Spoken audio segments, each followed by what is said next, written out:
Leviticus 25, our topic again is the Jesuits, the Jubilee, and the Sunday Law movement. The Jesuits, the Jubilee, and the Sunday Law movement. Turn to Leviticus 25 as we open our Bibles this morning. Leviticus 25. You well know that there is a Jesuit sitting on the papal chair by the name of Francis, who has come in with a whirlwind, bringing all types of what appears to the untrained mind to be reforms in the Catholic Church. I say the untrained mind because they really don't see that some of these things are not true reforms. But nevertheless, Francis has come in true Jesuitical fashion and brought a deceptive idea of a change of an institution that claims infallibility and that it cannot change. Why would an institution that claims infallibility change or need reform? It's completely antagonistic to its statement and stance in the world. Yet still, we have, even with the clear statements of this institution, believe that there are reforms going on and that Francis is this big and tremendous engine of reform to the church, akin to what Obama was thought to be some years ago. But we'll digress from that. When we look at this sweeping motion of political and media attention toward Pope Francis, we just this past Thursday saw an encyclical released that is centered upon ecology and the stewardship of the earth. And because of this encyclical and the attention drawn to it, some people have maybe forgotten that previously a papal bull was issued that ushered in or called for a jubilee, a year of jubilee, or jubilee of mercy, beginning in December of this year. Now, how many Catholic scholars do I have out there? Which is stronger and more authoritative, a papal bull or an encyclical? The papal bull is much more authoritative. The encyclical basically gives more understanding. In other words, when you look at the papal bull usually deals with dogma and doctrine and understands or gives the people of God, and I'm talking about the Catholic people of God now, an understanding of the Word of God, as the Pope is in that seat, and understanding what they should do as people of faith. When this papal bull was issued and called for a year of jubilee, many people just passed over it. The idea of when we think of a jubilee, we think of a picnic. We think of the checkered-colored, tablecloths thrown out there, and you have some corn and some lemonade. You're out there and you have a jubilee. You have some banjos playing. We have a strange idea, a carnival-like idea of what the jubilee means. We don't have a biblical idea. But we must understand that when we understand the Roman Catholic Church, that the theologians of the Roman Catholic Church understand, even though presented in a skewed, secular, recontextualized way, they understand the imagery of the Bible. And when the Pope calls for a jubilee, especially a special year of jubilee, beginning at the end of this year, especially when you look at the actual jubilee that he called for, he connected this jubilee as the 50th anniversary, not of the rest of God per se, but the 50th anniversary of the completion of Vatican II. We know that Vatican II was a tremendous conference that took place in the Catholic Church to commit themselves and to plan and put in operation efforts to re-evangelize the world and basically undo all that Protestantism has done. It was a re-evangelization that had to happen because Protestantism had given the papacy a deadly wound, had gone all over the world, had silenced the strength of the papacy in some respects. It had promoted a Bible in the common people's language and many languages and so on. And there was a need of re-evangelization. And Vatican II and the ideas of celebration and pulpit exchange and ecumenism has done a incredible work, a successful work all over the world. 50 years ago, Vatican II ended and this great engine of re-evangelization started. And to commemorate that attempt of recapturing the world to papal supremacy, Pope Francis calls a jubilee beginning at the end of this year. Special year jubilee will open the special gate, the special door in the church to say that it is time now to bring in jubilee. Now, do most people here that claim to understand the Three Angels message understand what biblically a jubilee is? And do we understand the true biblical importance and framework and context of a Jubilee. And if we don't understand that, then we can't see how the papacy is recontextualizing. You know what recontextualizing means? In other words, for instance,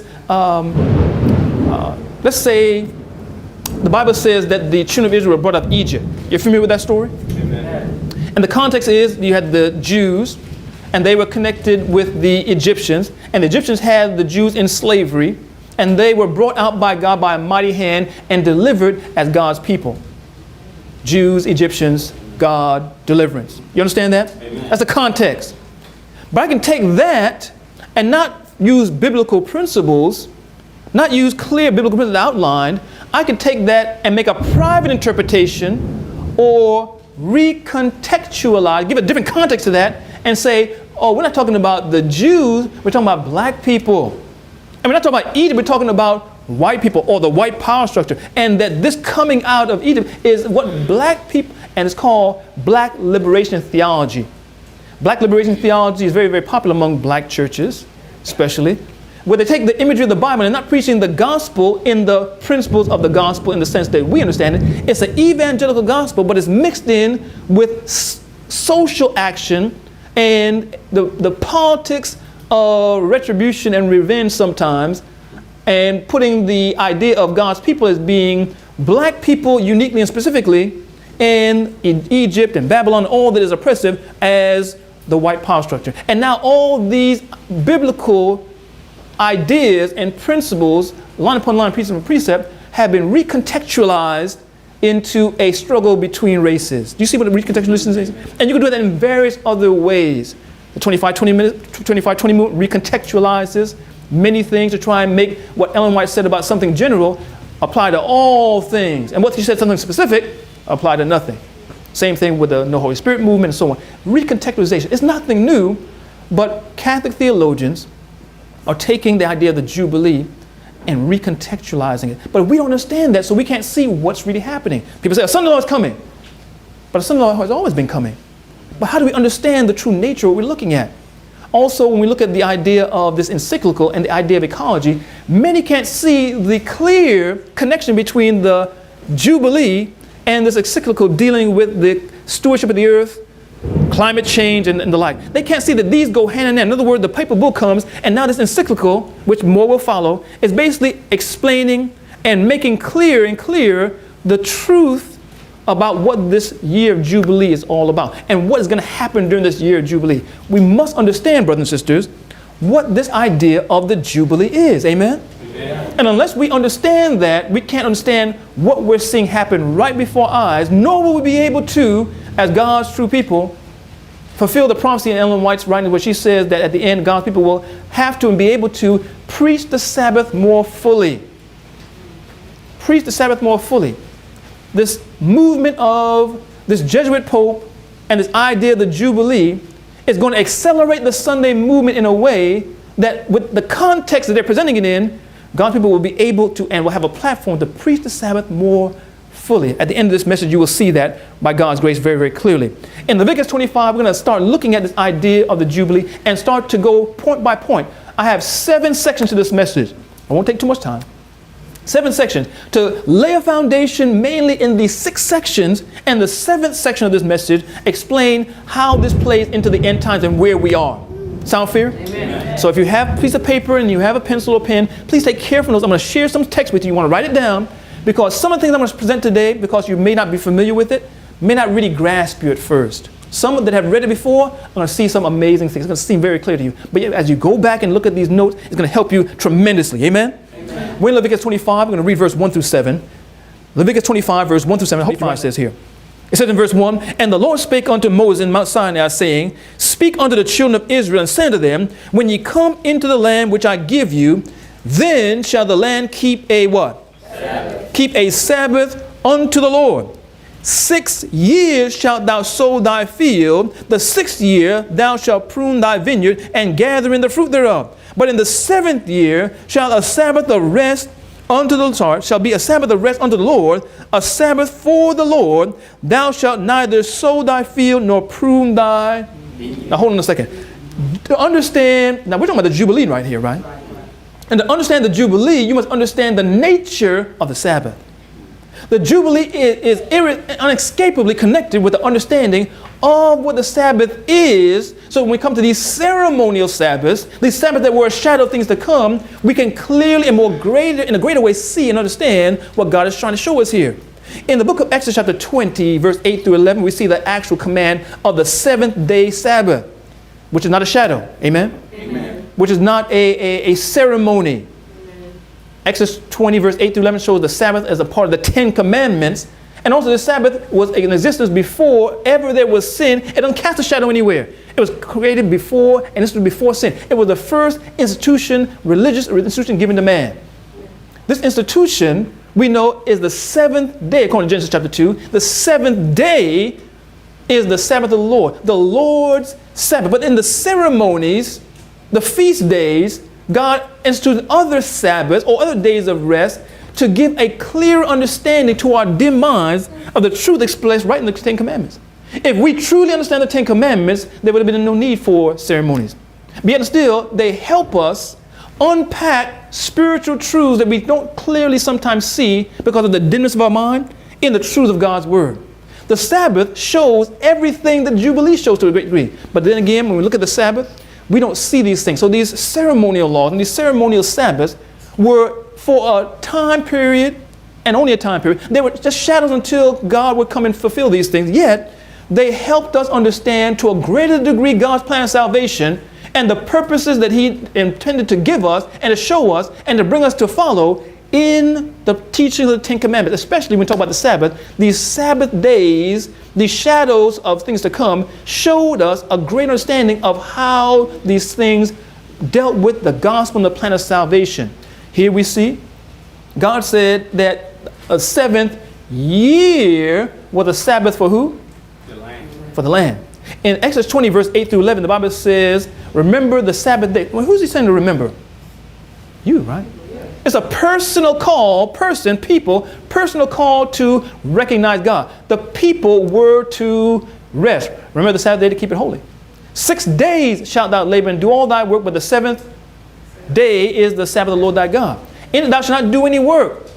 Let's go through it. Thou nor thy, son, nor thy, daughter, thy, servant, nor thy, maidservant, nor thy, cattle, nor thy, stranger that is within thy gate. Brothers and sisters, does this deal with not only just you, but all that might be called your brethren or your neighbor? Yes. Both man and beast. Does it deal with your possessions? Amen. Does it deal with your house? Does it deal even with the land? Because if you're not doing your own labor, you can't do agriculture. You can't reap and sow. You can't gain wealth in the sense of the agricultural or agrarian society of those times. In the Sabbath, the land would rest, man and beast would rest, even would not oppress or cause a stranger to labor for us. Even they would rest. They would be gathered into our house to eat our bread, even spiritual. It's right there in the Sabbath.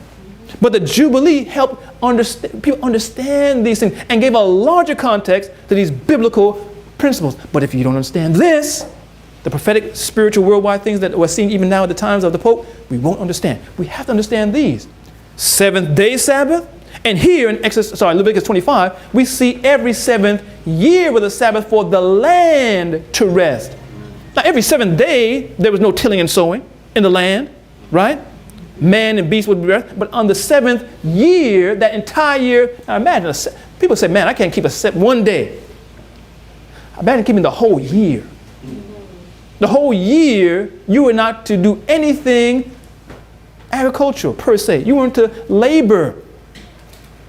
You talk about making preparation to meet the Lord in peace. Have mercy. You see the difference between the seventh day Sabbath and the seventh year Sabbath? We continue. In Leviticus 25, it says this.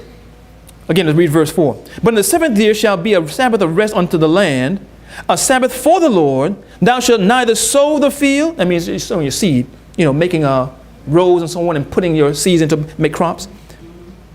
Nor prune thy vineyard. You have grapes and so on. You're not going to prune and cut back and so on. Trim your trees. No trimming of the trees. Nothing like that. No.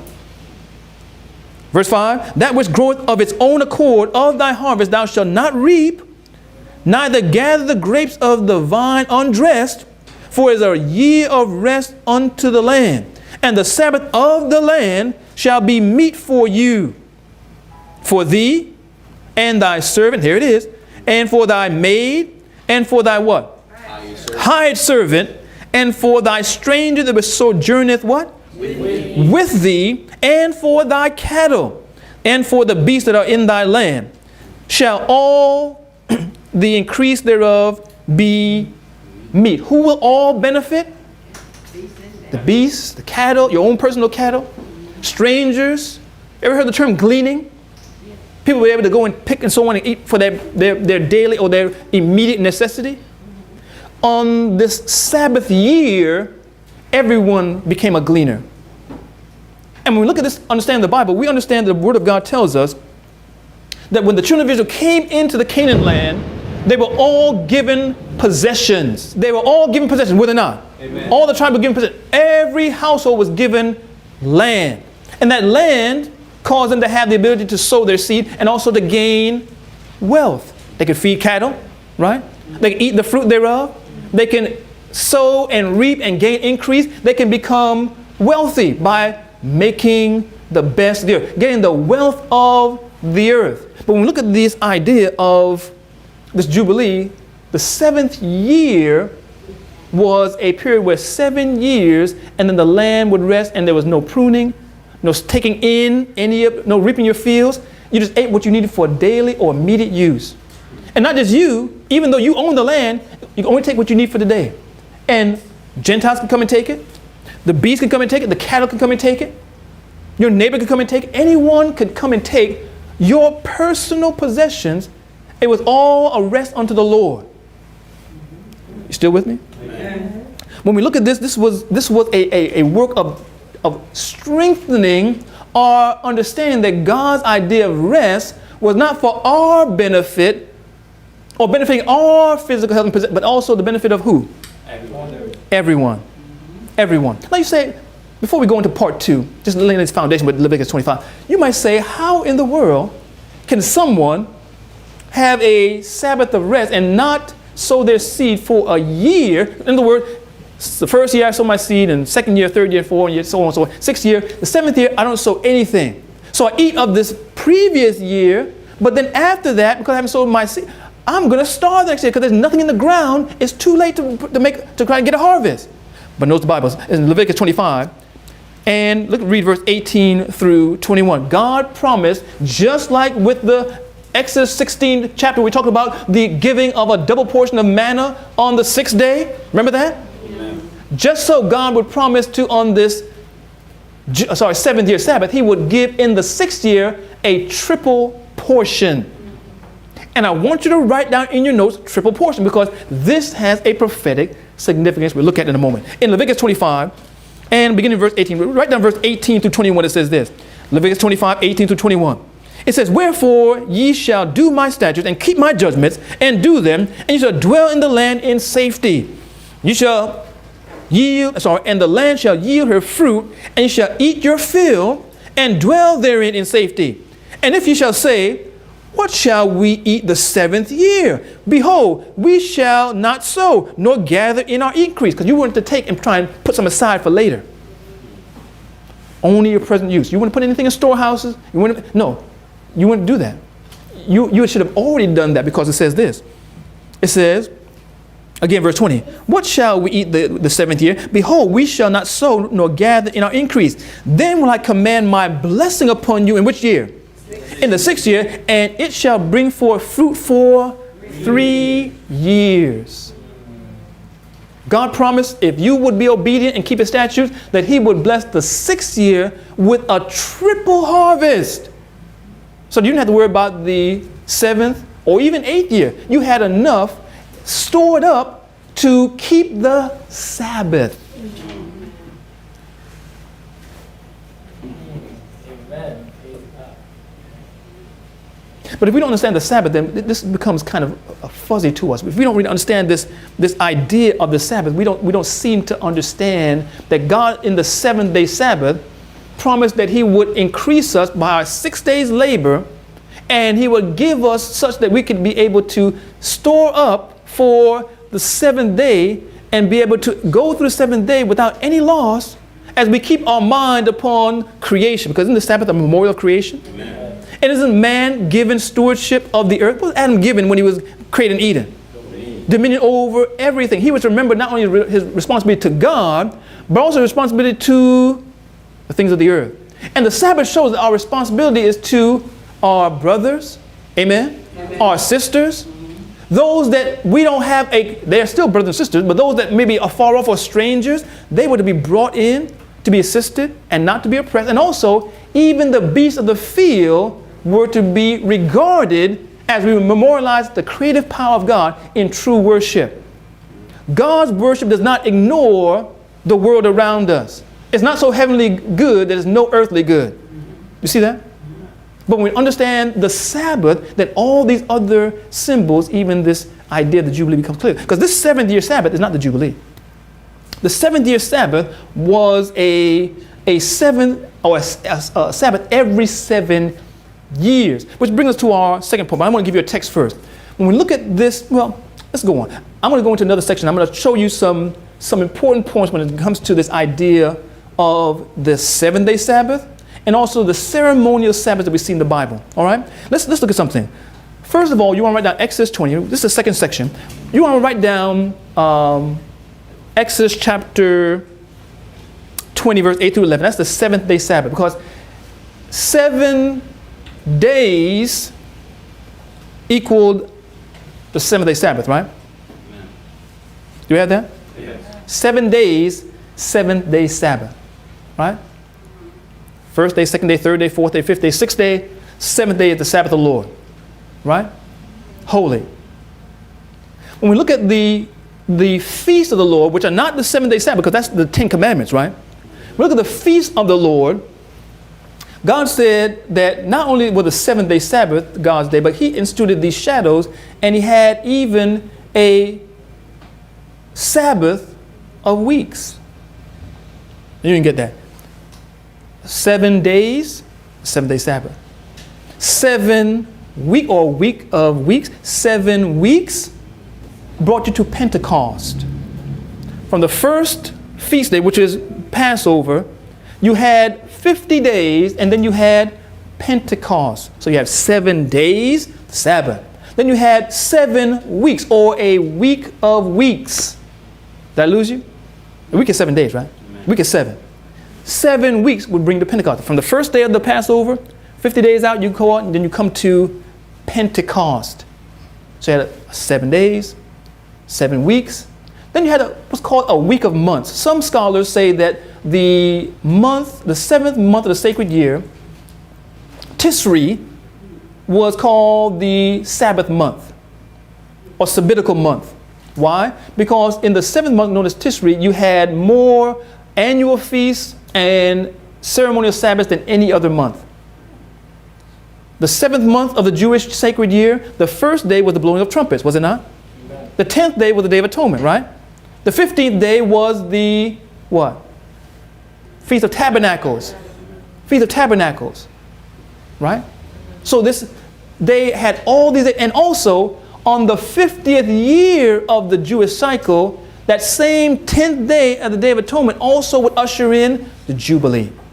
First day was the blowing of trumpets. 10th day, Day of Atonement. 15th day was the day of the Feast of Tabernacles, but that 10th day on the 50th year had the Day of Atonement. So how many different feasts do you have in 1 month? It was looked upon, that 7th month was looked upon as the Sabbatical month, or a week of months. Still with me? Okay, only one person say amen.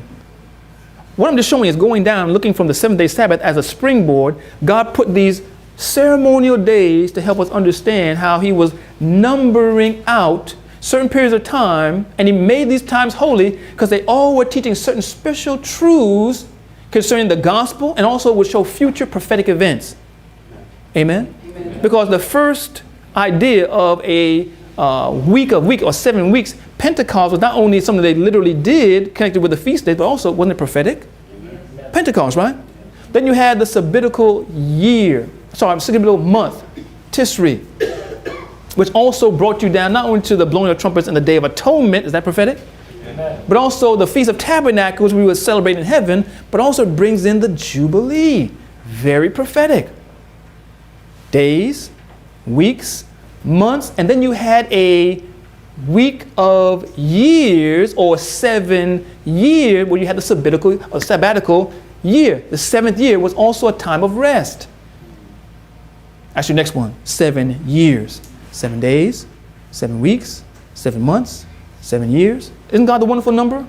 All these things are important to see how God is numbering these things to help you understand that original Sabbath.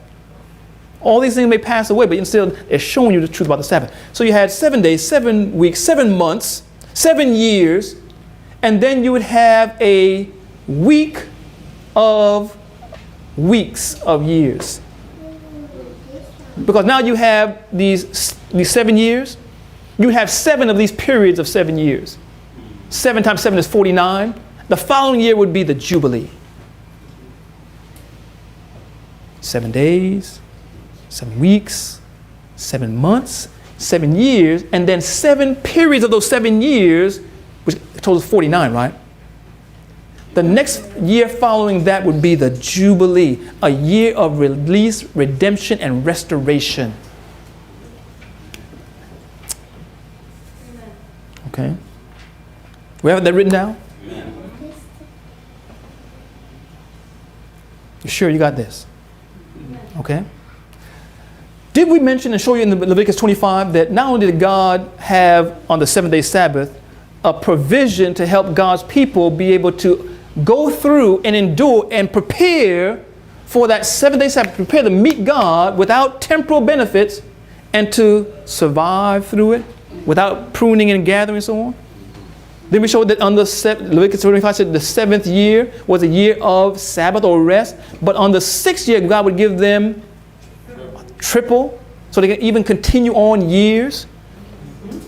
Yeah. Do you know that when you add out 7 years and 7 years and 7 years and 7 years and 7, when you come to that 49th year, that 49th year was a 7th-day Sabbath, it was a 7th year Sabbath. It was a sabbatical year.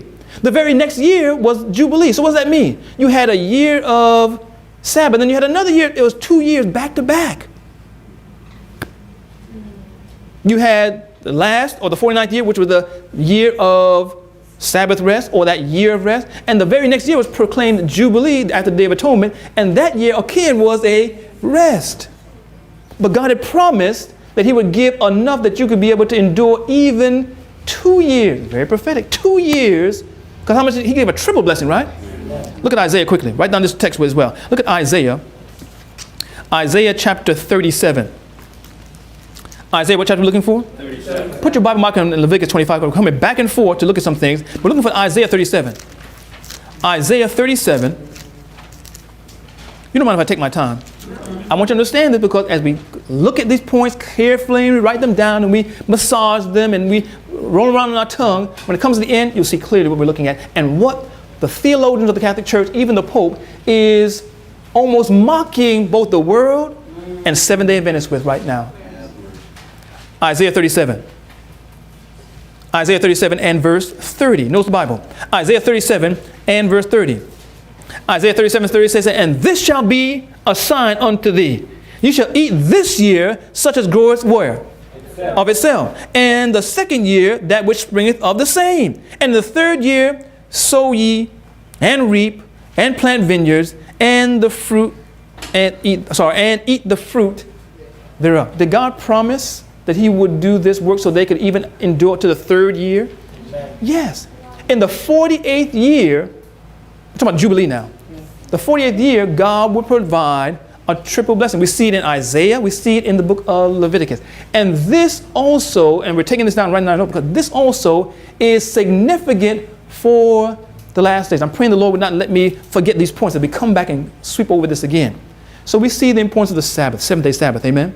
Amen. We see how we had all these shadows and feast days that were set up not to take the place of the Sabbath, not at all, but to be a teacher, as schoolmaster unto Israel, and to educate them in things of the gospel and the principles of righteousness, even to unpack and make clear the truth, the spirit behind the Sabbath.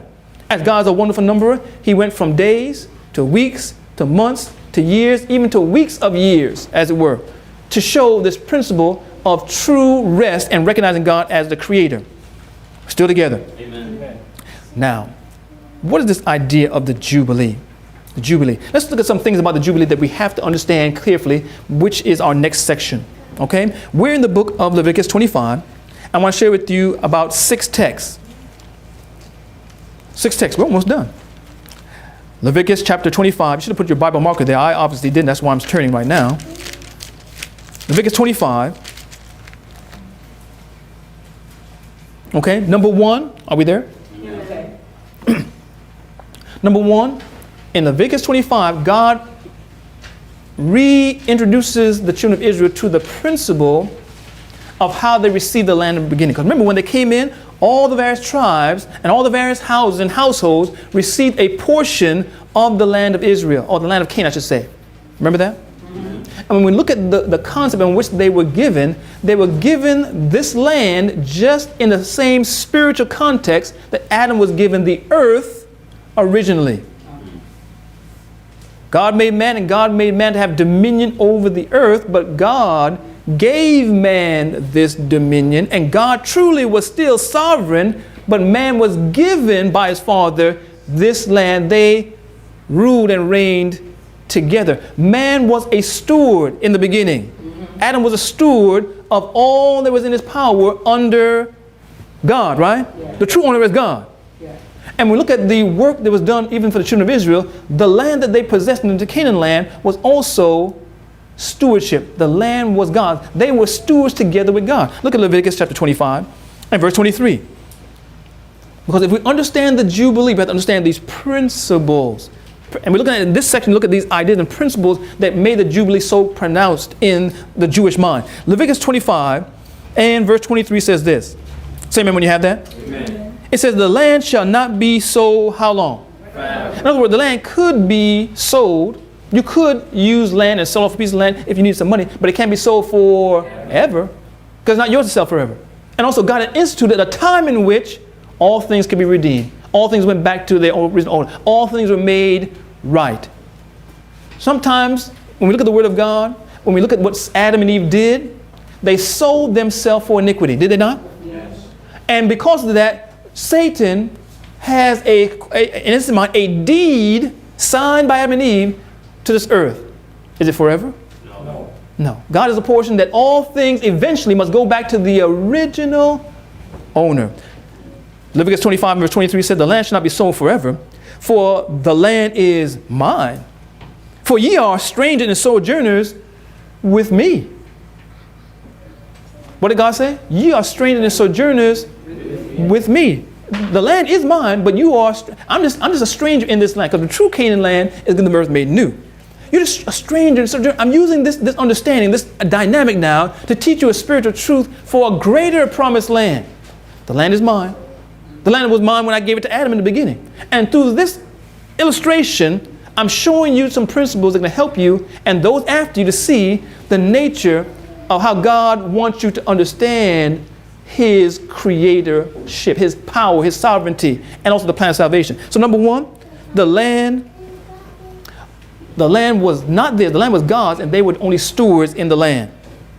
Amen? Amen. It could not be sold permanently, because there's time limits connected with that Jubilee, right?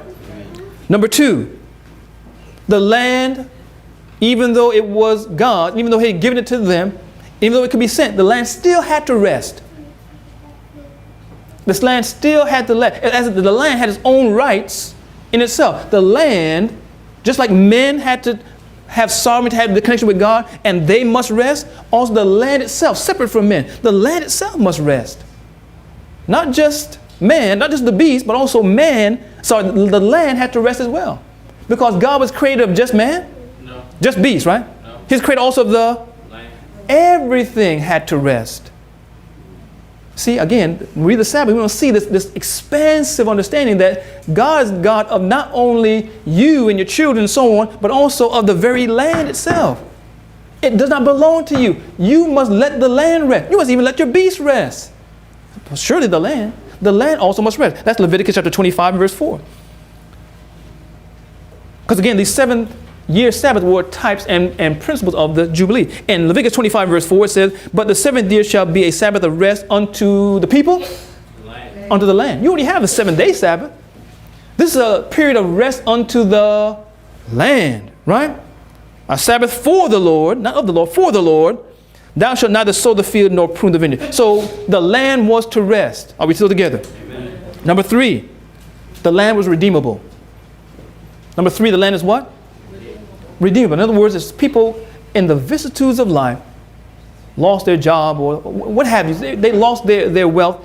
They could sell a portion of their land or even the land itself. But forever? No, the land was able to be redeemed. That's Leviticus chapter 25. Let's read verse 24 and 25. Leviticus 25, verse 24 and 25. Leviticus 25, verse 24 and 25. It says, and in all the land of your possession, you shall grant a redemption for the land. In other words, some people say, I don't want to do it. But God says you must allow or grant a redemption for the land. If thy brother be waxen what? Are we there in verse 25? If thy brother be waxen poor and has sold away some of his possession, and if any of his kin come to do what? Redeem it. It has to be a kin, it has to be a family member. That's another important portion. Come to redeem it, then shall he redeem that which his brother sold. Brothers and sisters, here we see again that God shows that it was to be able to be redeemed. It says, verse 26, and if the man have none to redeem it, and himself be able to redeem it, then let him count the years of the sale thereof and restore the overplus. Brothers and sisters, the land also could be redeemed. It was not to be held in bondage, interesting word. It was not to be held as a debt forever. It could be redeemed. Where are we on? Number 5? Number 4? Number 4? The workers or hired servants, individuals, workers, hired servants also were redeemable. Sometimes if people had lost, if you right now don't possess land, I'm not saying that you rent. I'm not saying if you have a mortgage. If you have a mortgage and so on, that you really don't own that because you just don't pay the taxes. You're out. If you don't possess land, if you don't possess physical wealth, then basically you have to hire yourself to live. The Bible calls you a slave. We don't like that term today. But if you don't have personal wealth that you're able to sustain yourself and put others to labor in your fields, then you are a slave. You are a hired worker. Some became so poor or so destitute of land and dwelling and wealth, which is land and cattle and crops and so on, that you had to sell yourself for a period to try and live and move and have your being. But forever? No. There was also a limit. Men and hired servants were also redeemable during this time of Jubilee. And again, we're dropping our eyes down in Leviticus chapter 25 to 39 to 31. Leviticus 25, verse 39 through 41. I pray you're writing this down. It's so important. Leviticus 25, verse 39 through 41. Amen? Amen. I'm reading. It says this. And if thy brother that dwells by thee be waxen poor, and be sold unto thee. In other words, you give him a package. You know, okay, you know, you're here at Walmart, we want you to do so and so and so forth. You do so, we'll give you some dental, we will do that, you know. Oh, you want to work here at, Publix? Okay, this is what we'll do for you and this is what you need to do for us, so on and so forth. You know, he's poor, he has to actually sell himself for a period of time. It says, thou shalt not compel him to serve as a bond servant, but as a what? He gets paid wages, right? And as a sojourner, he shall be with thee and shall serve thee until when? The year of Jubilee. Until the year of Jubilee. And then shall he depart from thee, both he and his children with him, and shall return unto his own family, and unto the possession of his fathers shall he return. He'll get his freedom back. He'll get his land back. He'll get all these families will all come back to their possession in the year. Everything was set right in the Jubilee. All these debts will be canceled. All the burden. And if you had children and had a wife and so on, you would take those wife and children with you. Not like here in America where you had slaves and people would sell and break the family up and the father would go one place. No. When you came out of slavery, you had Jubilee and you would take your family with you. This is what God said in the Jubilee. Men were able to be redeemed during the Jubilee. Number 5. Anything sold, houses, cattle, possessions, anything sold also were redeemable. You say, what are you going with all this? You see. Leviticus 25. When Leviticus 25, reading verse 14 and 15. Leviticus 25 and verse 14 says this, and if thou shalt sell aught unto thy neighbor, or buy aught of thy neighbor's hand, ye shall not oppress one another. According to the number of the years after the Jubilee, thou shalt buy of thy neighbor, and according to the number of years of the fruits he shall sell unto thee. The Jubilee was as far as you could extend a debt. Oh, you want to, oh, okay, you need some money? Okay, give me that gold necklace that's been in your family for years and years, and I'll give you this money until Jubilee comes. All the reckoning of Israel generally was geared toward Jubilee, because you know that you couldn't hold it for so long. The Jubilee set things aright. Lastly, everyone is equal in the use of the wealth of the earth, or access to the wealth of the earth. Everyone was equal in access to the wealth of the earth for their immediate use. They couldn't store up during the Jubilee, right? They couldn't put stuff in barns. For their immediate use, their daily meat per se, whether it be access to a stream or a river or different kind of trees you had, people had access. Who had access? Both man and beast, Jew and Gentile. Everyone had access at this time. In other words, say for instance you own 10,000 acres. You could only take the same amount as some stranger that came in your yard. The stranger could take for him and his family, and that's all you could take as well. Everything else would have been violating the principle of the Jubilee. A cow can come by and eat all your little berries, eat as much as you want, him and his little calflings.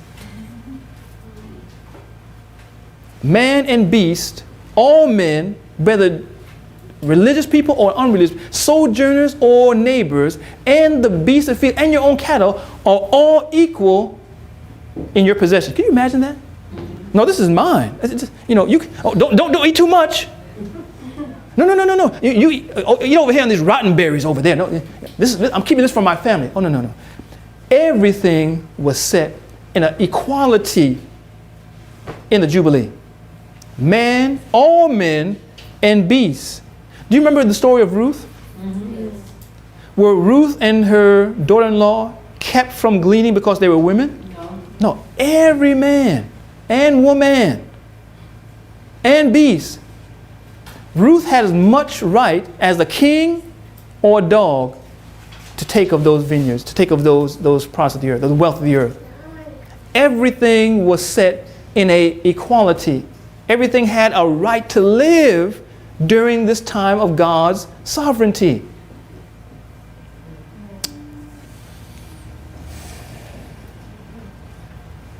Still together? In the Jubilee, brothers and sisters, in the Jubilee, we mentioned that the first day of the 7th month, Tishri, the first day was the blowing of trumpets. 10th day, Day of Atonement. 15th day was the Feast of Booths or Tabernacle. And on the 50th year, that 10th day closed not only the Day of Atonement, but also when the Day of Atonement closed, it opened up what? Who remembers? The Jubilee. The Feast of Tabernacle was 15th day. When the Day of Atonement closed, it opened the Jubilee. Or the Jubilee closed the Day of Atonement. Now, some of you already know where I'm going there. The Jubilee, when the Jubilee came, the Day of Atonement is closed, it's past. We can rejoice now. We can celebrate now. The Jubilee closed the Day of Atonement. It only came at the end, at the finishing, at the pushing aside of the Day of Atonement. You can't keep the Jubilee and the Day of Atonement, brothers and sisters. The Jubilee, again, this whole section is recapping for the sake of emphasis. The Jubilee also, remember, canceled all legitimate debts. The Jubilee is not dealing with, 8 on your side. Remember 8 on your side? You watch Channel 8 and they would have where they go and people would try and rob little old ladies out of stuff, and they would go with a little camera and say, excuse me, sir, did you take the $25 for this lady? Oh, no comment. And that's what you call cheating and swindling and so on. That was a legitimate debt that woman had. The Jubilee canceled and wiped away legitimate debts. In other words, if you have credit card bills and that bill, you paid a little bit and paid a little bit, and Jubilee came, guess what? Clear and clean. You have a good credit rating now. You bought various different things and you paid and paid and paid. Legitimately, fairly. But Jubilee came, you were set free. You were working on a job because you had lost because again, everyone had land. Everyone had and you had lost your land and so on. Jubilee came. Not only were you free from your legitimate employer that had so-called rights to you per se, rights to your labor, but also you were free to go and receive your land back again. And all your family could go back to the land. It was a reunion of peoples and equality under God. And when I say the legitimate debts being canceled, let me qualify that with about 4 or 5 points. I want you to write this down. When I talk about the legitimate debts being canceled, you want to write down something. You want to say monetary, money. Put beside that the word finance. Do you have that? Number 2, labor. Labor. They were also set free. Labor. We say slaves in the Bible here, but the term is labor. Labor. The job market kind of took a little hit on the Jubilee. Because people received their wealth back again. They received their inheritance back again that they had squandered or they had lost because of the mismanagement of ancestors. Monetary, labor, also the land was also redeemed. Monetary or the financial system, the labor market, the land or real estate, someone knows where I'm going, real estate, and lastly, number 4, possessions. Possessions, commodities.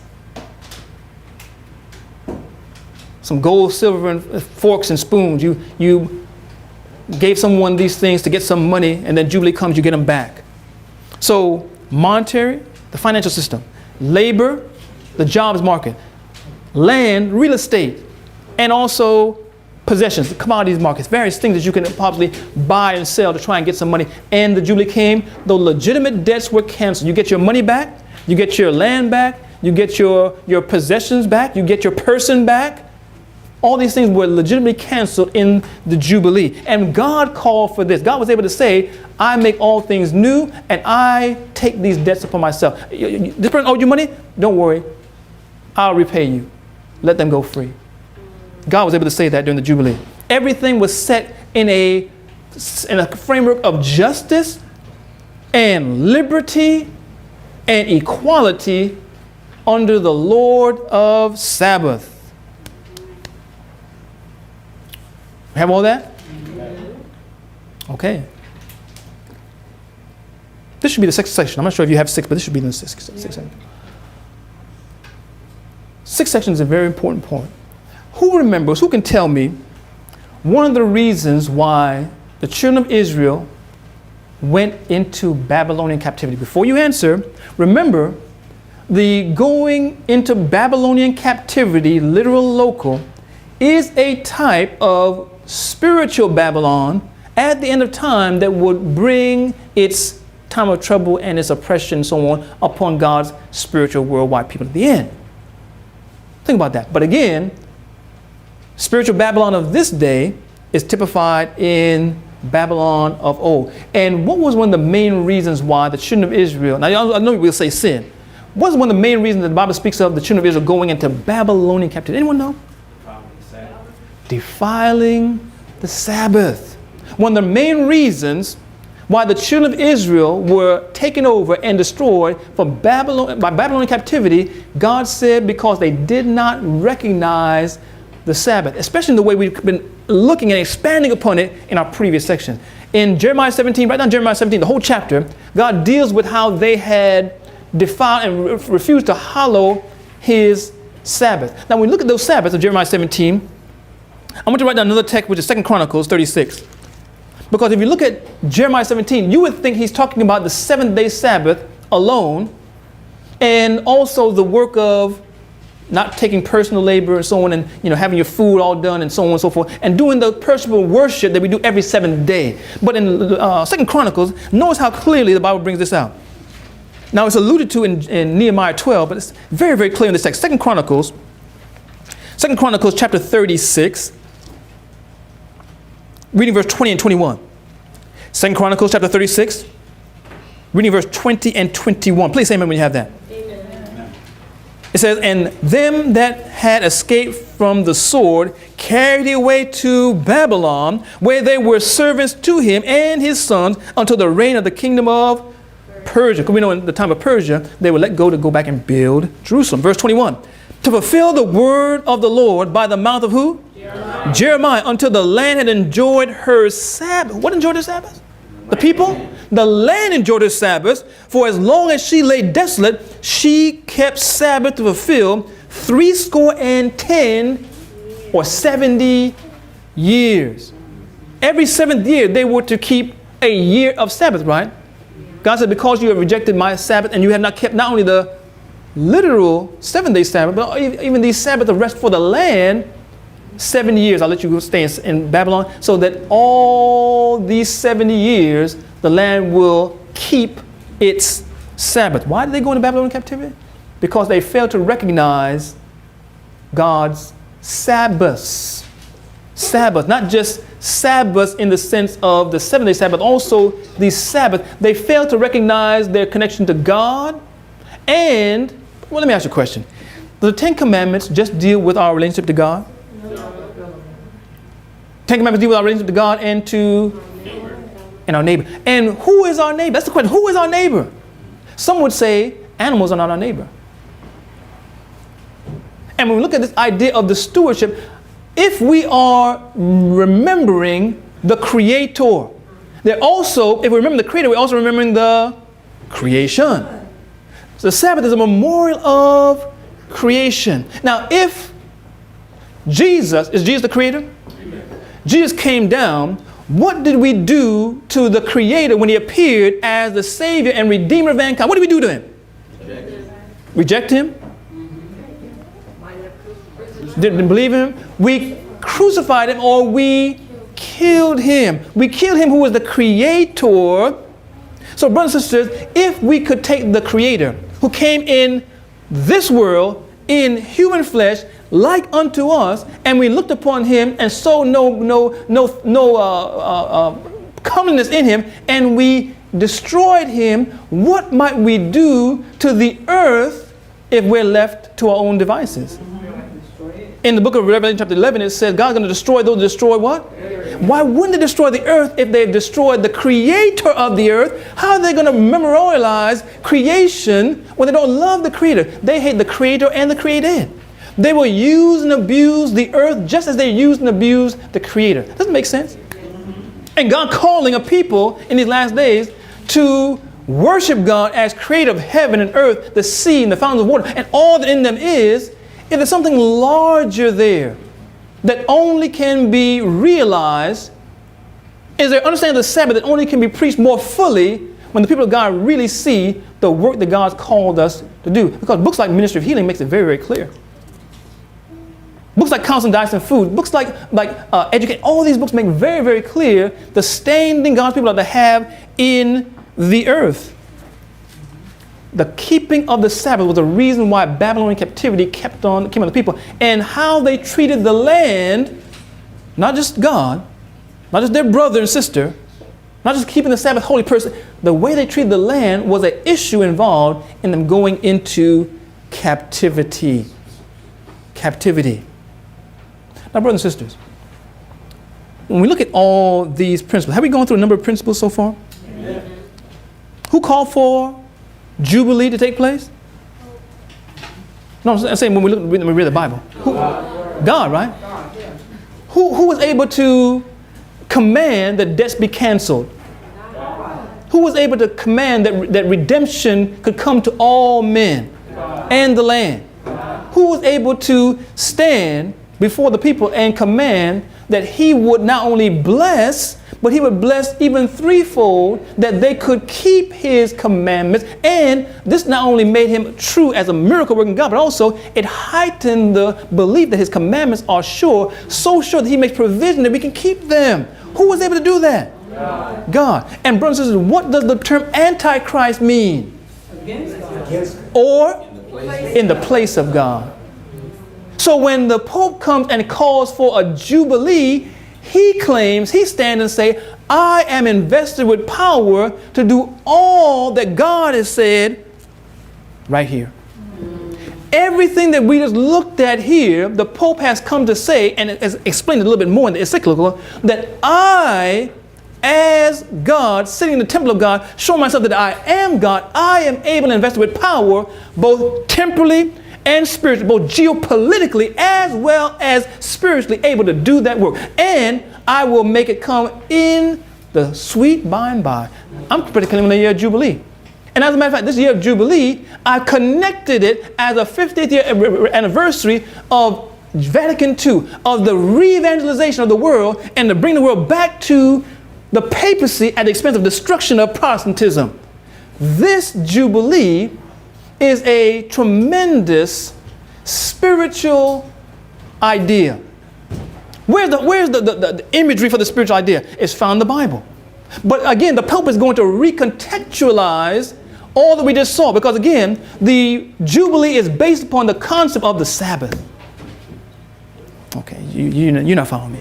The Jubilee is based upon the concept of the Sabbath, and based upon the Jubilee is the crescendo of a series of festivals or ceremonies. What church on the earth has more ceremonies and festivals? It's a crescendo of festivals and ceremonies that God in the Bible outlined to be the height of that which comes from the most foundational principle, which is the Sabbath. And his idea of the Jubilee and coming, now I'm not saying, brothers and sisters, please don't think that I'm saying that the Pope is going to pass Sunday law in December. I'm not time setting or date setting. By God's grace, I've read the Bible and spiritual prophecy too much to make such a novice mistake. Yet and still, when we look at the Word of God, brothers and sisters, we're seeing that the Word of God teaches us that the Pope, as Antichrist in the place of God, will show himself in the world and the church as God, as a pronouncer of the Jubilee. And the Jubilee in the biblical context is based upon what the Sabbath is and who is able to command it and explain it. Because all those feasts and festivals explained the Sabbath of the Lord. And this Jubilee and the principles and idea of the Jubilee is also explaining what his Sabbath is to the world. Let's flesh it out. Let's unpack it. In the book, in the book of Daniel, let's go there first. Because remember, monetary, labor, possessions, right? Land, all these things were cleared as debts because God owned all these things. Jesus said, hey, the land is mine, or the land or the earth is only him that has sovereignty over the whole world can make such a pronouncement. Does the Sabbath show God's sovereignty? You know, sovereignty is the ability to rule and reign as a king. The Sabbath shows God's sovereignty. God, through the 7-day Sabbath, says, you must recognize me by personal rest. And that personal rest deals with everything that comes in connection with you. The land you have, vicariously, is given the rest by you because it's my rest. Your cattle, your children, your wife, even the stranger that come into your purview, those that are bringing to your gates, and you are to give them rest. The land was also brought into this by the 7th year Sabbath and also the Jubilee. Possessions, right? Even those that had sold themselves into slavery, had to work for a living, those were set free by the Jubilee. And only him, only the individual that has power to reorganize society. Are you following this? Redistribute wealth,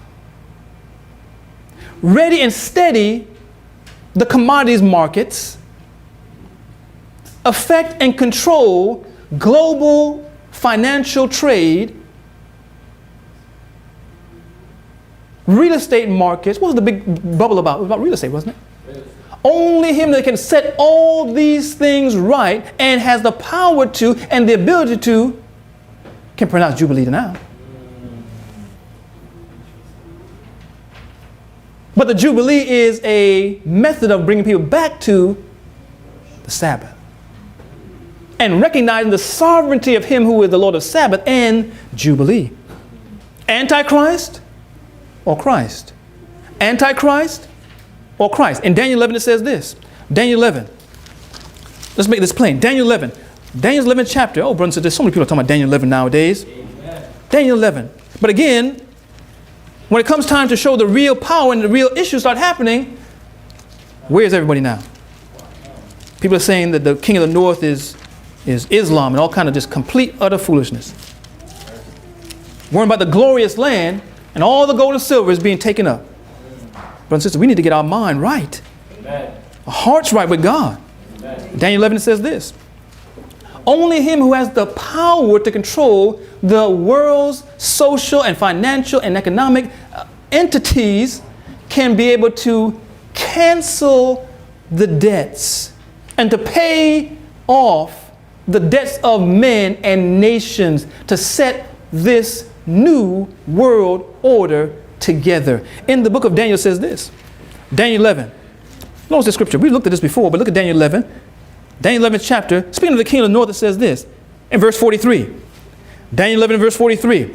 But he, are we there? Amen. But he shall have power, oh brother and sister, he shall have power over the treasures, the treasuries, the financial markets. He shall have power over the treasures of gold and silver and over all the precious things of Egypt. But tidings are these. Brothers and sisters, do you recognize who this is speaking of? And you know that there must be a control shortly after the crash in 2008? Turkson, the person that they were claiming was going to be the new pope, bishop from Africa, sat over a council or a committee, if you will, of the Catholic Church that called for a new global financial order. And this new global financial order that they called for must have the moral force to set all the world markets.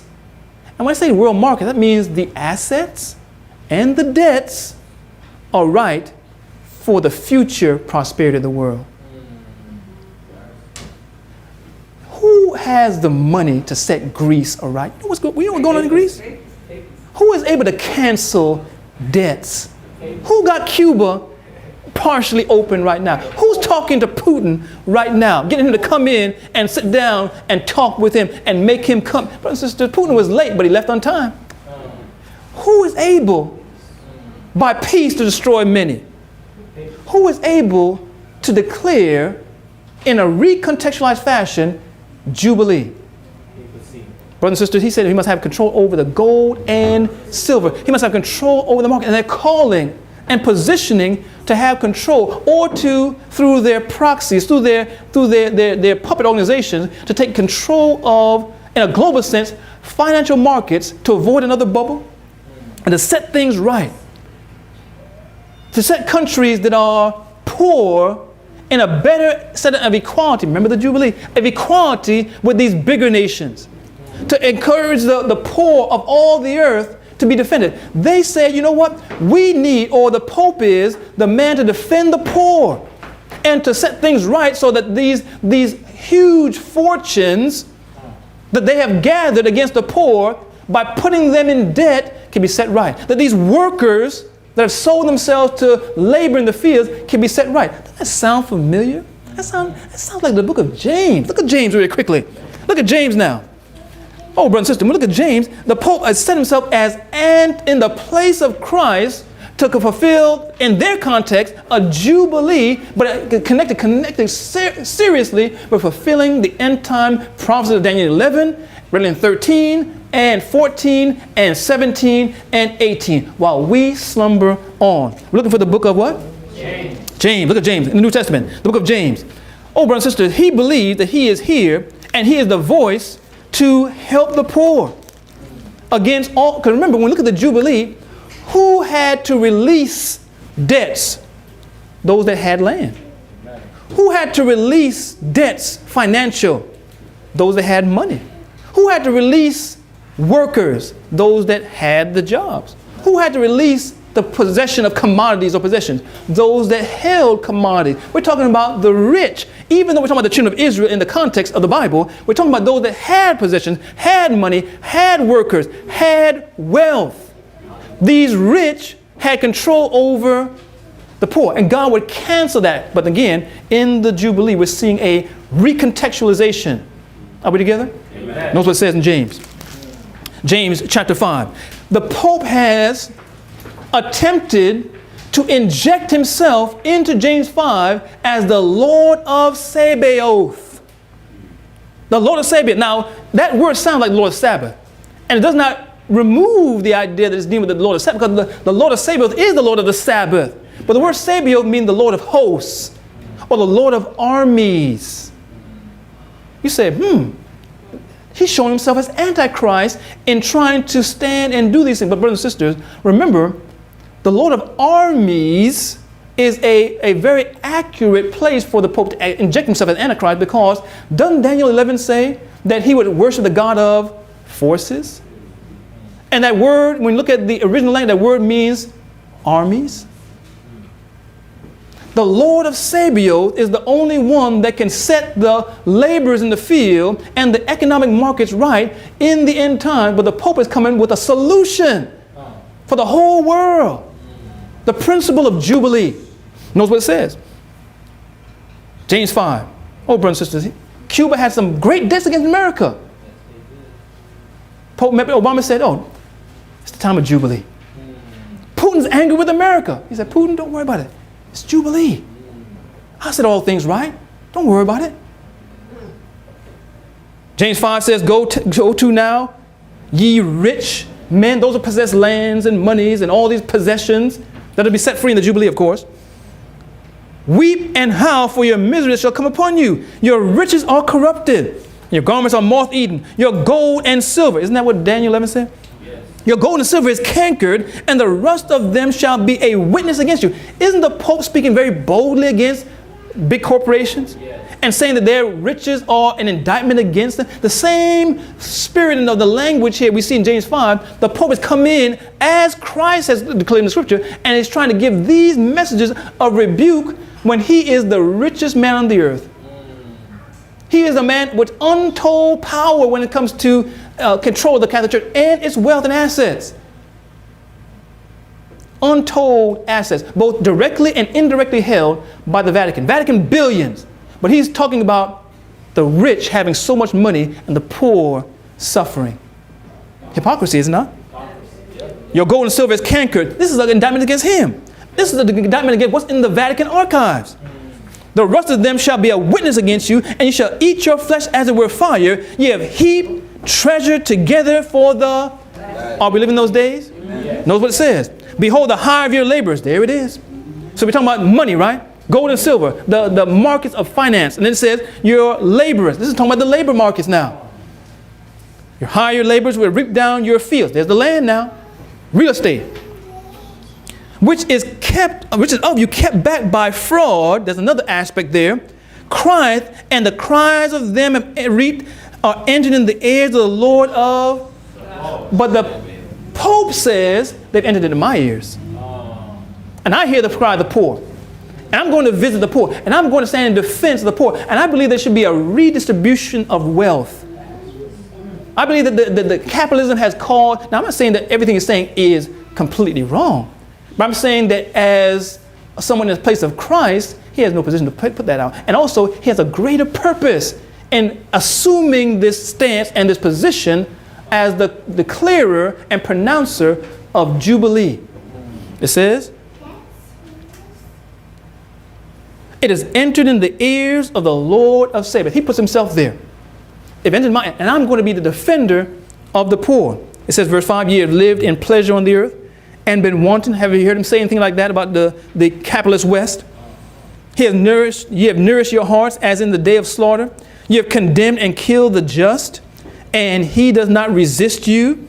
Be patient, therefore, brethren, unto the coming of the Lord. He leaves that part out, though. He leaves that part out because he's not interested in the coming of the Lord because he believes he's already come. He's already ascended the papal chair. He's already put in position to wield the keys of this blood. They're not dealing with the coming of Christ because the Jubilee and the setting of these things right is connected with the coming of the Lord. Brothers and sisters, the Bible said in the book of Leviticus 25 that on that day of atonement, when the day of atonement came to a close, trumpets would be sounded in all the land. Look at Leviticus 25. In all the land, trumpets would sound. When the judgment closes, the day of atonement closes, what trumpet are we going to hear prior to the booths, which are going to happen in heaven? What trumpet is going to sound? 1 Thessalonians chapter 4 says, what? What? In that day, the Lord shall descend from heaven with a shout, with the voice of archangel, and the will sound in all the earth, and the dead in Christ shall. The prisoner will be let free from his prison house. The slaves that were kept in the prison house will be let free. The ransom will be redeemed from the earth. And they will all be gathered unto their land. They'll all be gathered. You know, in the book of Leviticus 25, it says that walled cities cannot be redeemed. Only the walled cities that were owned by the Levites, type of Christ, only the walled cities by the Levites could be redeemed. Meaning that God has a city prepared for most of these walled cities are going to be broken down. All skyscrapers and wall cities are going to be destroyed, like Jeremiah says, from one end to the other end, except for the city of God. So God says, even when talking about this type and antitype, the coming of the Lord is a pronouncement of Jubilee, brothers and sisters. Oh, brothers. The coming of the Lord. But he wants to push away the idea of the coming of the Lord and say, I have power to do this work now. He has a power, he says, to encourage people to say, this is a time of Jubilee. But by saying it's Jubilee, what are you also saying? There's no judgment hour. Judgment is closed. Don't worry. The time of judgment is past. We don't care if you're gay. Judgment is past. We don't care if you kill people because they write cartoons. I'll punch you if you tell my mama the truth. The time of judgment is past. Stop judging people. Let's deal with that for a moment. Brothers and sisters, when we look at the Sabbath recognizes God as sovereign. Whoever you believe to be God, and whatever Sabbath you believe that God has, you recognize him as sovereign in that keeping of the Sabbath, or that coming of a Sabbath, or Sabbath of the land. When I say that, let me ask you a question. Does the Bible speak of freedom of religion? Free choice. Amen. Choose to save, be saved, or not saved, right? So the Bible gives the idea of the Protestant concept of freedom of speech. Amen. Okay. Does the Bible give the idea of liberty? Amen. Okay. As a matter of fact, in Leviticus 25, it says that we can proclaim liberty on the day of Jubilee. Let me ask you a question. Again, there is a God who has instituted his Sabbath, and these days that we're talking about are just an explanation of these things, right? And if we have a false God and a false Sabbath, then all these things we're talking about now are leading back to that false God and that false Sabbath. In the true Sabbath, now remember we talked about freedom of speech, right? Talking about liberty, right? All these various different things. In the true Sabbath, can you say what you want to say? No. Why not? Because it's the Lord. Isaiah 58 says, not speaking thy own words. Keeping thy lips sanctified unto the Lord, right? On the true Sabbath, can you go and do as you please, wherever you want to? No, because it's sanctified unto the Lord, and there's not any freedom to go in. Now, you can do if you want to, but not to keep the Lord. You can't do as you will in your business. You can't have even the privacy that you want, because the Bible says to bring strangers into your house. Are you following me, brothers and sisters? Amen. In the true Sabbath, there is a surrendering of a degree of our religious liberty, a degree of our freedom of speech, and even our privacy under the true Sabbath in sanctification. So, brothers and sisters, if this Pope puts himself on the papal seat and proclaims Jubilee, does he not also claim that he has sovereignty over the earth and that you must also relinquish your freedom of speech and your religious freedoms and also your privacy to him? Do you understand what this idea of Jubilee is bringing us back to? Just as the Bible speaks, it's been recontextualized to put the Pope and his principles in the place antichrist of God. And here we are, brothers and sisters. Here we are. And then to further slap Adventists in their face, because brothers and sisters, who are called, was God called, did God call Adam to take sovereignty in the Garden of Eden as a vice regent and to have dominion over the earth? Did God call to do that? Amen. And to show and to remind him of God's creative power and superiority, as it were. And also his role to God and to all his fellow men, his wife, and to all the children and so on, all the beasts of the field. The Sabbath was a connection between heaven and earth, showing his responsibility in the earth as well as his responsibility to God. The Sabbath did that. Amen. It was shown his love for God and his desire to be in harmony with God, but not showing just his prayer and his fasting, but also in his work in the earth. He was to help the earth, to train the vines, right? Amen. To deal with the animals, right? Amen. This idea of stewardship was an integral part of how the original believers kept the Sabbath. As a matter of fact, they were so ecologically invested, they did not even eat any of the plants, much less animals, any of the plants, but only that very fruit of the tree, which was the best to preserve the environment, as well as to recognize the sanctity of all life. Amen. In the last days, God in the judgment hour has called a people to reintroduce this Sabbath, or to preach the Sabbath more fully in the last days. To recognize God as the creator of heaven and earth and sea and fountain, and all these various things. And these people are again brought back to this original diet. Amen. And if anyone should be green, it should be Seventh-day Adventists, per se. If anyone should show by their good work, what kind of good works? By we eat or drink or whatsoever we do, it should be Seventh-day Adventists. If anyone's going to show and bring the world to see the greed and corruption of the world, it should be Seventh-day Adventists.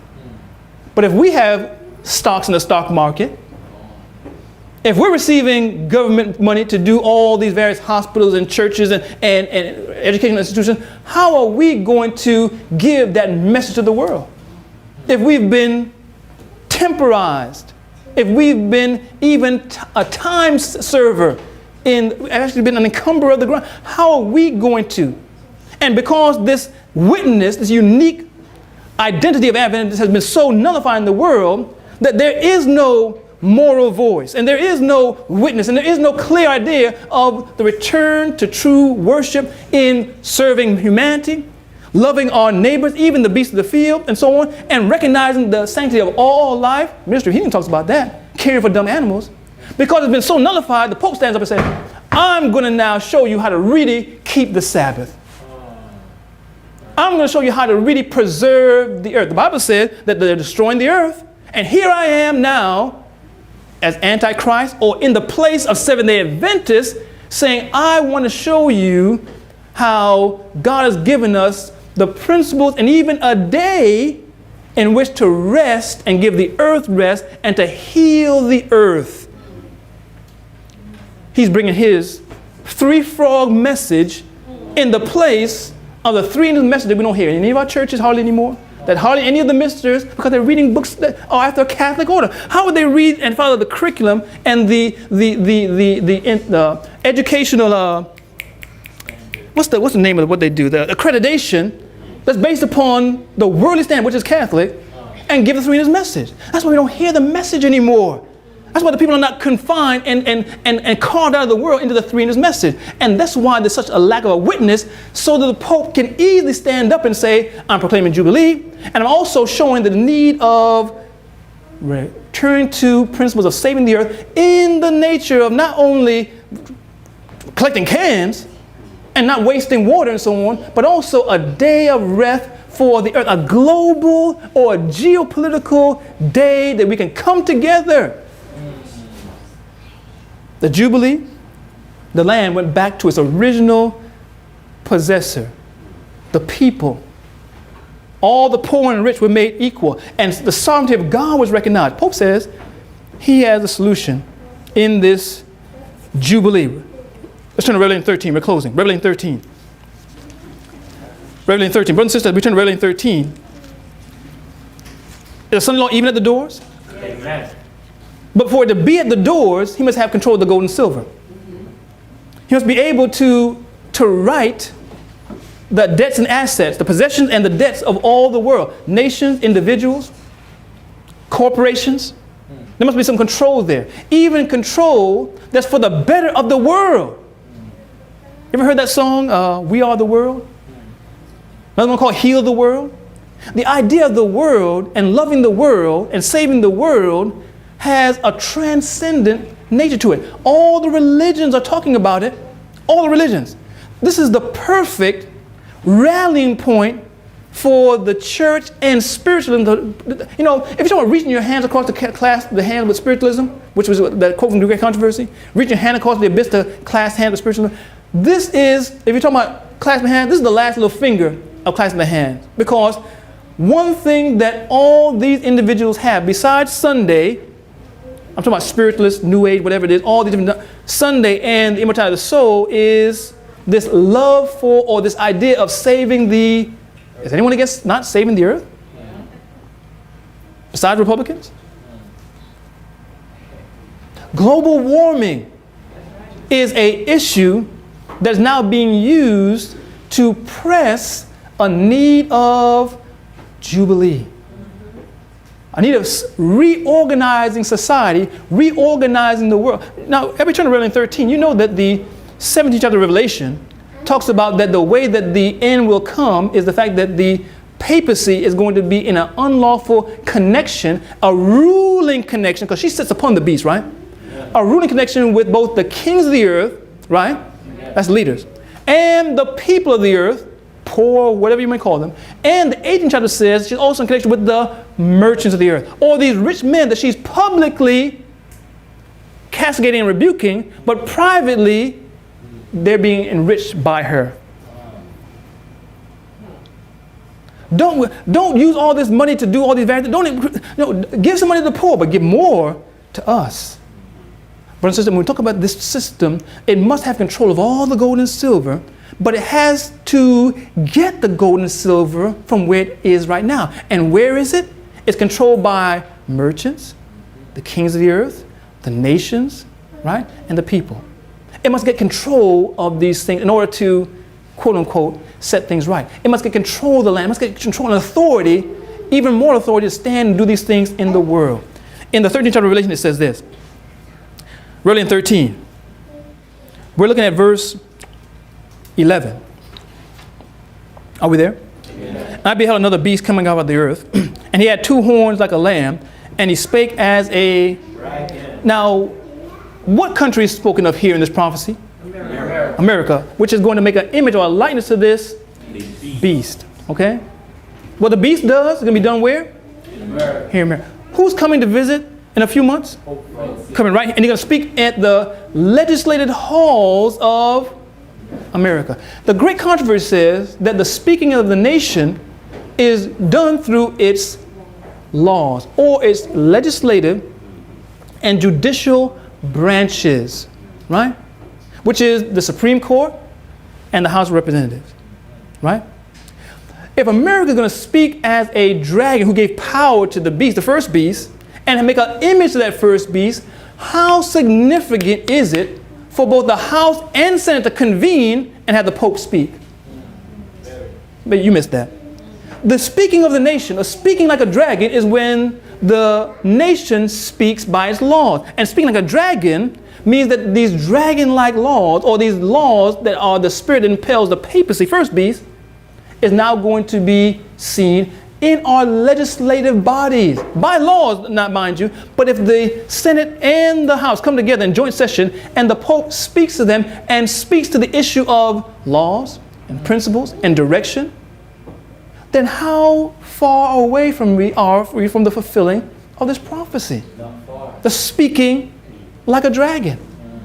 If the vice regent of the dragon comes and speaks and gives direction to a largely Catholic and a completely ecumenical body of legislators. Secondly, verse 12. This is very important. And exercise all the power of the first beast before him and causes, what the word causes mean? Forces the earth and them which dwell therein to worship the first beast whose deadly wound was healed. Stop right there. You see it. Prophetically, we always understand that when we look at different words, unless we see something that tells us otherwise, we're going to use it literally. But if we see a symbol, then we see, okay, this is a symbol, so we have to use a symbol. The term earth there, generally we look at the word earth, in prophetic language, the earth usually represents an unpopulated place of where people live, right? Waters and seas represent people in multitude of nations, and earth represents an unpopulated area. Even the second beast came out of the earth. The Bible says here, the earth and them that dwell therein. So if it says the earth and them that dwell therein, separating those two, then this earth can't be an unpopulated place where people are dwelling therein. It's two separate things. It's the earth and them that dwell therein are the people of America. Simple. However, the Bible says that this power would have, it says, the earth and that dwell therein, them that dwell therein, worship. How are they going to worship? Or the people are going to worship. We know it's through the enforcing of a mark. And that mark being Sunday legislation by which people will not be able to buy or sell, having gold and silver.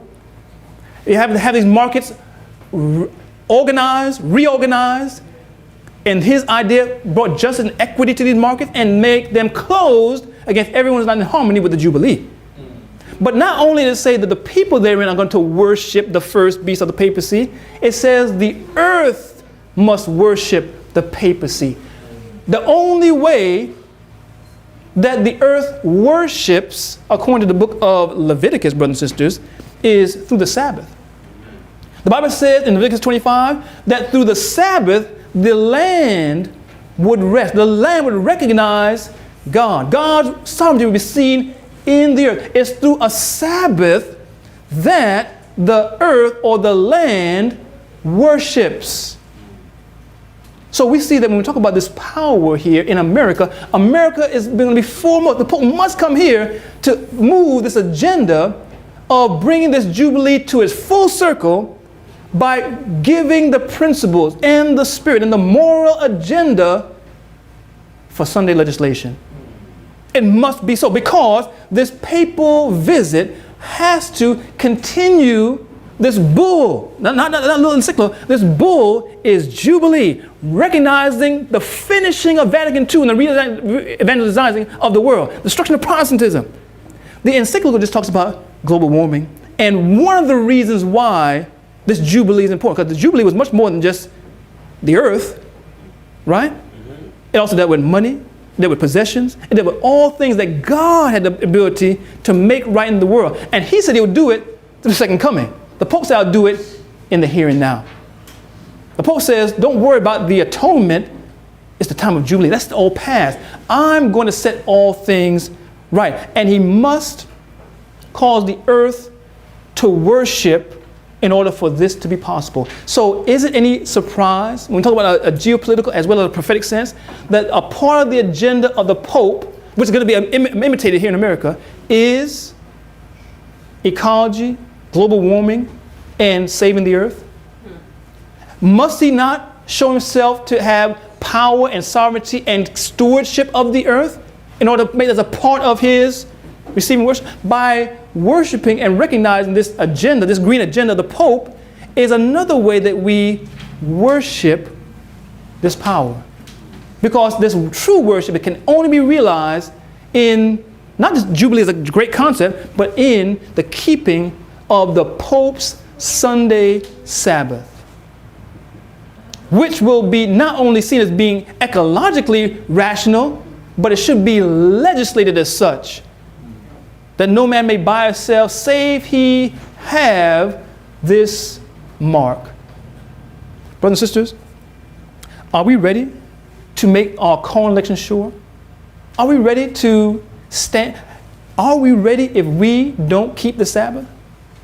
See, we're talking about how this Sabbath is being recontextualized. But the question is, besides Jubilee and all these very different theological, do you keep the Sabbath? Do you demonstrate in your life the principles that are found in those people of Revelation 13, Revelation 14, Revelation 18? Because again, the seal of God will be placed upon no impure man or woman. We have principles as Seventh-day Adventists, right? We have a Bible and we have a Spirit of prophecy showing us exactly what we are to be.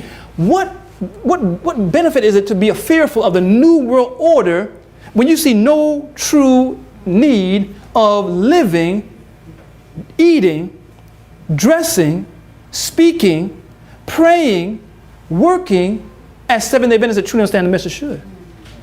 When people see you, they see a difference in the way you dress, the way you speak. Remember, the Jubilee is about not just our possessions, but also how we treat other people. How do we treat other people? How do we speak to them? Do we squander God's goods, or do we use them appropriately? Do we throw good after bad, or do we use that which we have to forward the work of God? And you forward the work of God by not only helping His work, but also helping one another. How do we see that? How do we stand as a witness in the world? The Pope has come out to say that he is not only let me use a careful word, the architect of saving the world in these last days, but also as the pronouncer of Jubilee. And by pronouncing Jubilee, if you understand anything we study today, pronouncing Jubilee means you're pronouncing a Sabbath. Because the Sabbath, known as the Jubilee, was an extension of the Sabbath of years, of weeks, of months, which based upon the seventh-day Sabbath, or his first-day Sabbath. It all drives back there. And this idea of Jubilee with the idea of keeping the earth harmonized perfectly in Revelation 13. Harmonized perfectly with this idea of bringing a day in which the earth can be recognized. Because don't we recognize the earth as God's creation and all that in there is? The Sabbath is inextricably connected with a recognition of the earth as God's.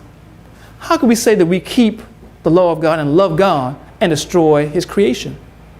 How can we say we love God and we serve Him and we desire to do His will, and when He sent His Son, we crucified Him? This amazingly simple but yet complex theology is what's being pronounced now by the Catholic Church. Just as they have said in many other ways that they're preaching the three-news message, here we are and they're doing the same recontextualization, because what are Seventh-day Adventists doing? And we're over there taking pictures at the UN and having talks and trying to find out how we can help the UN. Oh, brothers and sisters, what great blindness is upon us as a people. It's time for God's people to get ready. Can I have 30 seconds? Can you give me 30 more seconds? We're going to close. 30 seconds. 60 seconds? Okay, I'll take 60 seconds. When you look at the Jubilee, brothers and sisters, remember, we can't even deal with all the issues prophetically that we see there. But in the Jubilee, we know the Jubilee is not December 2015, because the judgment is not finished yet. And the Pope has no power to open or shut any doors around here. He can open up the Catholic door, but the doors of heaven, he can't shut or open anything. Those that are waiting for a door to shut and open with the Pope are going to go into celebration and lose their salvation. However, when you look at the Jubilee, brothers and sisters, the actual Jubilee was a Sabbath of rest, or a year Sabbath after a year Sabbath. I remember we took the 49th year. When we talk about those 7 years. The 49th year was the 7th year of that last 7th period, and there was a Sabbath of rest. Then, at the Day of Atonement, at the end thereof, they would proclaim liberty, and they would have another. We understand the prophecies correctly. We understand that the rest that's coming is the millennium, amen, 1,000 years of rest. It comes when the trumpet is blown at the close of the Day of Atonement, when Christ comes to redeem his own and to take them from the grave and redeem, make all things right.